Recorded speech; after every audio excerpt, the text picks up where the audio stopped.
Hi,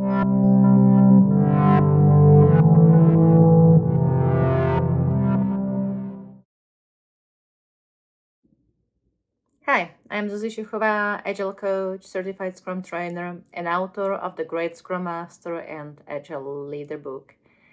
And I'm supposed to answer those 3 questions.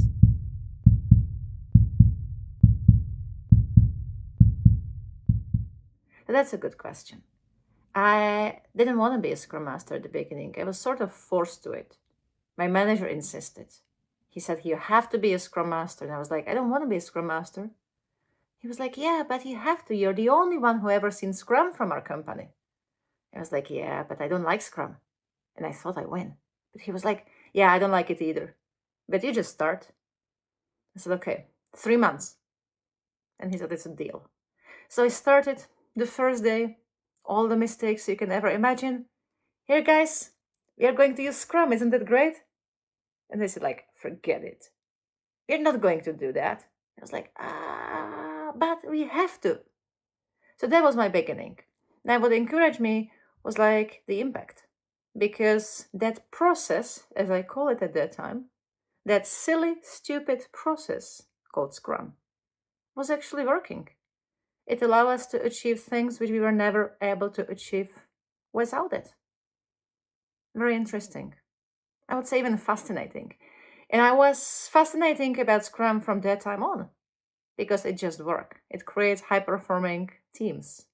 And that's something which companies struggle to do.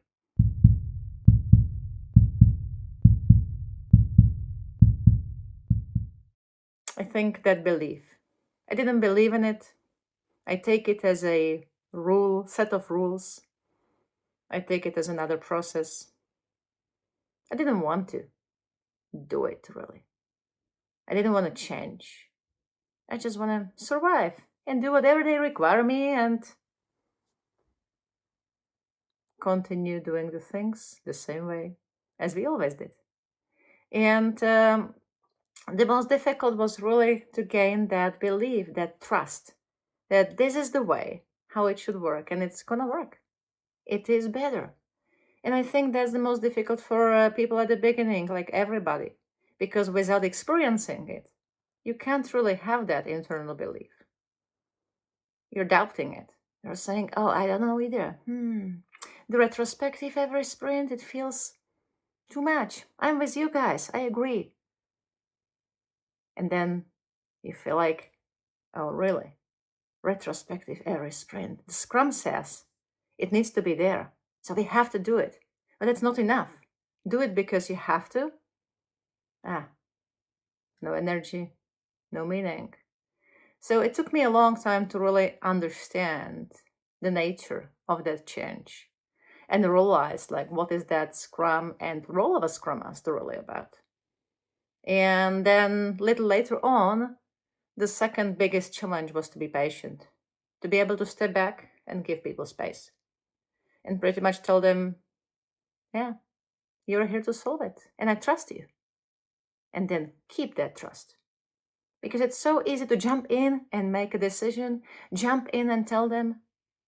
So can you step back, take a deep breath and say, I'm not going to do anything now because I trust them.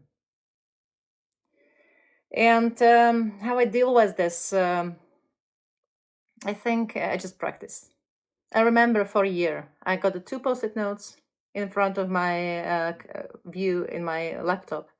And one says be patient, the other one says be curious. The 2 things Scrum Masters need to be really good at. And whenever I went from a meeting or a conversation or collaboration or an interaction with a team, I always look at it and say like, I was speaking too much again. I was taking initiative again. Internal retrospective, awareness. And that awareness takes time.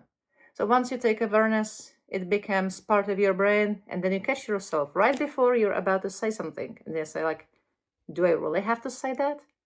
Well, maybe not. So practice and do the internal retrospective to raise awareness about your habits and your automatic reactions.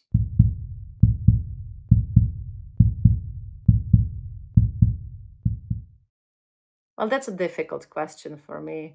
There are so many misunderstandings.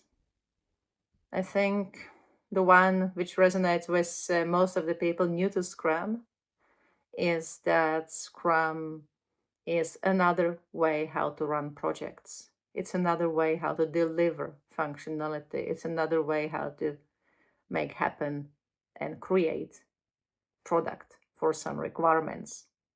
So we know what to do, and Scrum is here to deliver it. Well, it's quite the opposite. In Scrum and Agile, we actually realize we don't know what needs to be done. We only know what needs to be achieved and how. That's very flexible. So I would say that shift from functionality to be value driven, from output to outcome, or however you want to call it, that shift from we know to we encourage you to explore and experiment and try different things because we don't know. It's very hard. So I like to challenge people. So do you still call your backlog items requirements? Well, guess what? That's not a backlog item, and those are not that's not a backlog either. So output versus outcome is the most common misunderstanding I've seen around. Thank you for listening. I hope you enjoyed that.